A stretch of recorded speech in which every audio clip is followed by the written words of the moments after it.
The Beatles had some truly great songs that were not singles. You're right. They probably could have had more #1 hits if the record company had just issued more songs on 45s. But here's why that matters to you today. Right, because in the modern digital streaming era, basically from 2015 to 2026, you guys have bypassed those record executives entirely. Yep. So we are counting down the top 10 most streamed tracks from their catalog that were never primary A-side singles in their native UK.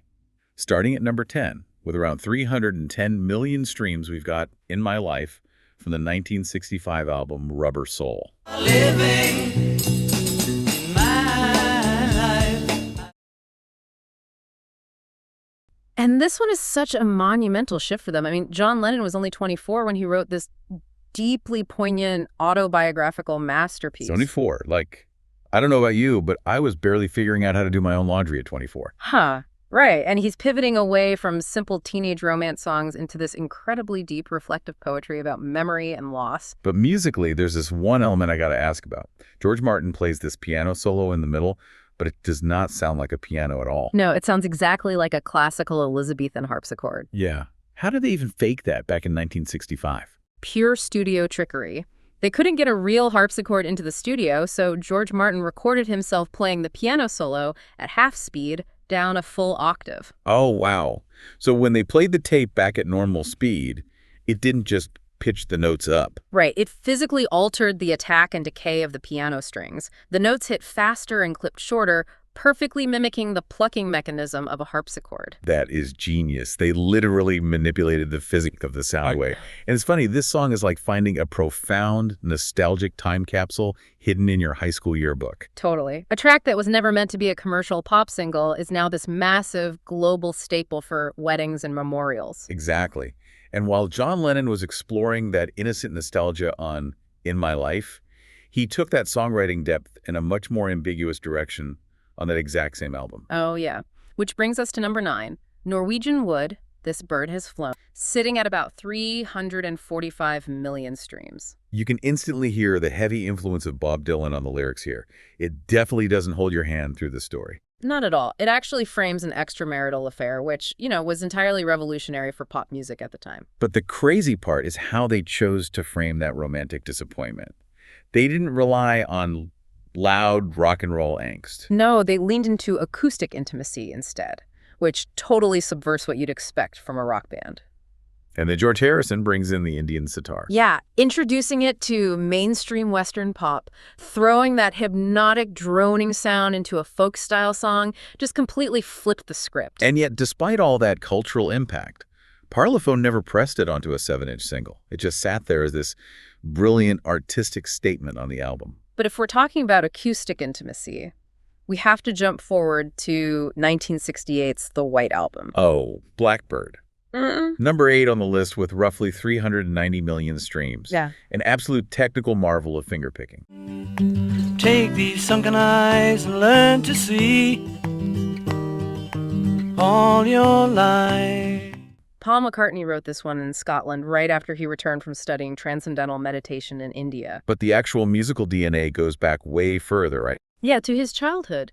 It was heavily inspired by Bach's Bourrée in E minor, which Paul McCartney and George Harrison practiced together when they were teenagers learning the fretboard. The isolated production on this one just blows my mind. For the longest time, I thought there were 2 guitar parts layered over each other. Oh, you and everyone else. But no, it is literally just Paul McCartney playing the bass lines and the treble melody lines simultaneously on a Martin D28 acoustic guitar. His thumb is practically acting as an entirely separate musician.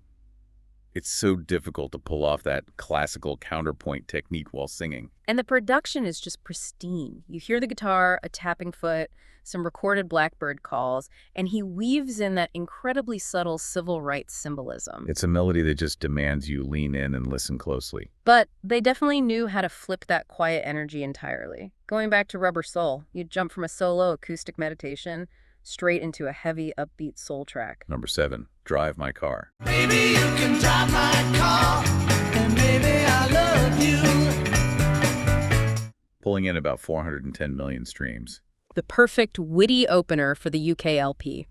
And Paul McCartney actually stepped over to play lead guitar, right alongside George Harrison. Yeah, they crafted that bluesy riff in perfect unison with the bass line. And that bass line is incredibly heavy. You can hear a direct line of inspiration from Otis Redding's Respect. It has such an undeniable groove.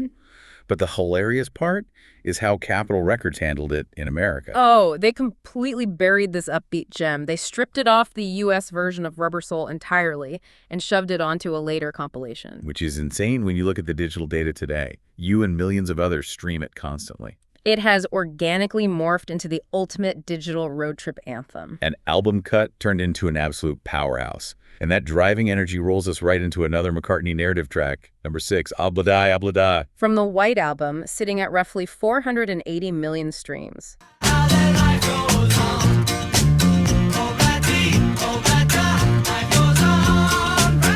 Now, this ska-influenced track sounds bouncy and joyful, but it caused immense tension in the studio. Ha, that is putting it mildly. Just picture the deeply frustrated energy in that room during those sessions. Oh, it was notoriously labored over. Dozens of takes, everyone losing their patience. And John Lennon is openly voicing his hatred for the track the entire time. But the irony is that John Lennon is actually the one who ultimately saved the song. Because he was just so angry.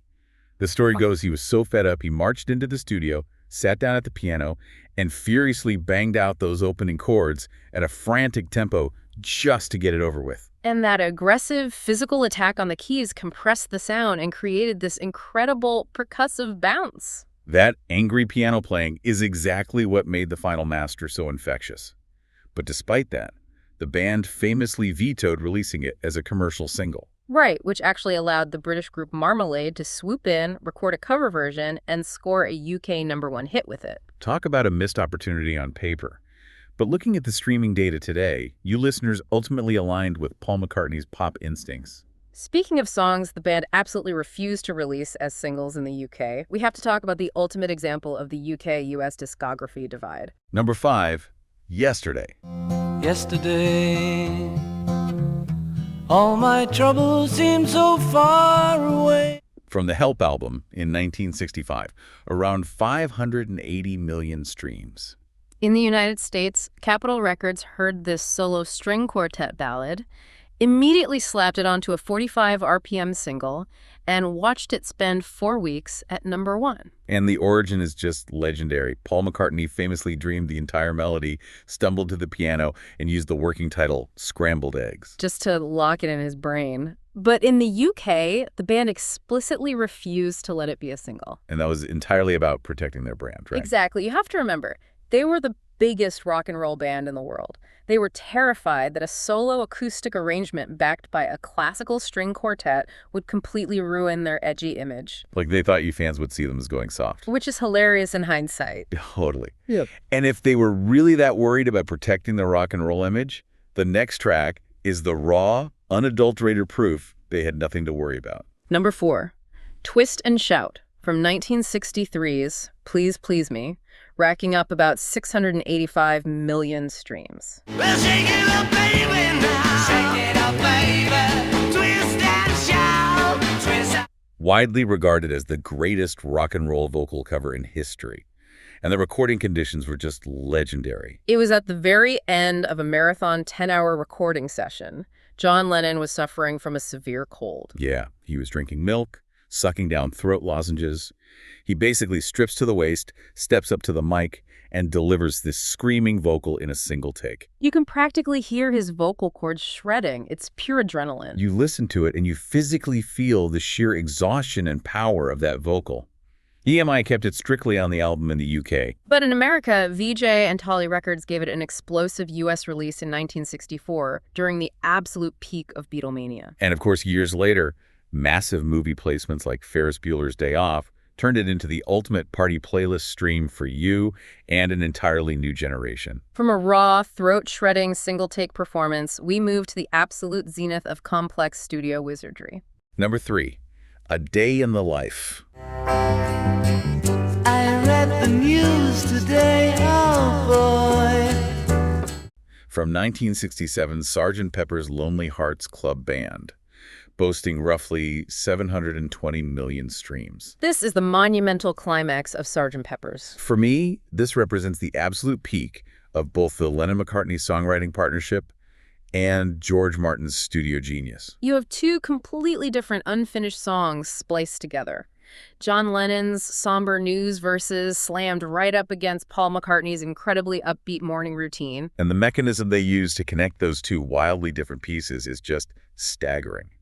George Martin brought in a 40-piece orchestra. But he didn't write traditional sheet music to bridge the gap. He gave them a starting note, an ending note, and told every musician to slide up to the highest note they could play at their own independent pace. Which goes against everything classical musicians are taught to do. Exactly. It creates this terrifying, dissonant, avant-garde crescendo that feels like an airplane taking off inside your brain. And the whole thing concludes with that famous 40-second ringing E major chord, struck simultaneously on 3 grand pianos.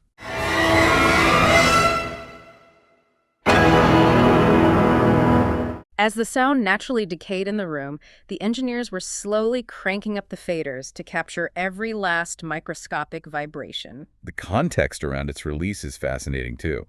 It was way too complex for AM radio formats in 1967. Plus, the BBC outright banned it because of the alleged drug reference in the line, "I'd love to turn you on." But today, it stands unchallenged as their supreme artistic statement.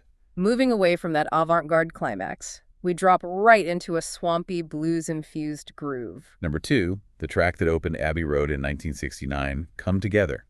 Come together right now. With around 890 million streams. This song has such a bizarre origin. It was originally conceived as a political campaign song for the counterculture icon Timothy Leary. But John Lennon took that original concept and completely reworked it in the studio into this abstract, rhythmic masterpiece. Featuring Paul McCartney's incredibly distinctive sliding bass line. Paired up perfectly with Ringo Starr's iconic tom-heavy drum patterns that just lock you right into the groove. Now, we do have to point out a very specific nuance regarding our single status rules for this one. Oh yes, full disclosure, this is a unique hybrid case. Come Together actually was issued on a 45 in late 1969. However, it was officially designated as a double A-side, packaged alongside George Harrison's song Something. And because Something was heavily promoted as the primary showcase, Come Together was somewhat freed from traditional promotional pressure. That hybrid status allowed it to thrive independently, viewed by many fans as an album-opening giant in its own right. And if George Harrison was finally stepping into the A-side spotlight with Something, the irony is that he was simultaneously busy behind the scenes writing their most successful digital track ever. With over 1.35 billion streams, we have our number one. Something in the way she moves. Here Comes the Sun from Abbey Road. Written by George Harrison and his friend Lord Bernie Apsley's garden, using one of Eric Clapton's acoustic guitars. The origin story is just so relatable. He wrote it while playing hooky to escape an exhausting, highly stressful Apple Corps business meeting. And the track itself is just brilliant. It blends beautiful pop accessibility with incredibly subtle technical genius. The time signatures are what make it so fascinating. Yes, he utilizes these constantly shifting time signatures, bouncing between 11/8, 4/4, and 7/8 time. And by throwing an 11/8 time signature in there, it creates this feeling of stumbling forward. It keeps your ear slightly off balance, physically mimicking the sensation of the sun rushing out and finally breaking through the heavy winter clouds. You combine that with those warm Moog synthesizer accents, and it's just magic. The ultimate irony of this massive achievement is that Here Comes the Sun was never issued on a 45 anywhere in the world in 1969. Yet in the 21st century, it has completely outpaced legendary physical singles like Hey Jude and Let It Be. Its universal optimism completely won the streaming era. It is incredible to marvel at how the digital streaming age has completely democratized music history.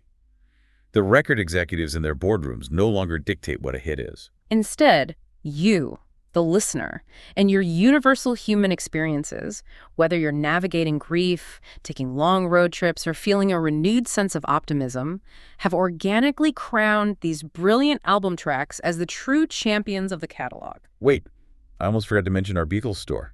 Yeah, we've collected our favorite Beatles treasures all in one place. The link is in the video description and the first comment. It's a great way to support this channel and get some great prices on some Beatles merch. Lots of great gift ideas for that Beatles fan in your life. Yeah, if you see something you like, you can treat yourself. The link to our store is in the video description and the first comment. And if you have a browser handy, go to BeatlesRewind.com, and that will get you to our store. Beatles forever. Until next time, when you listen. Your mind conducts its own symphony.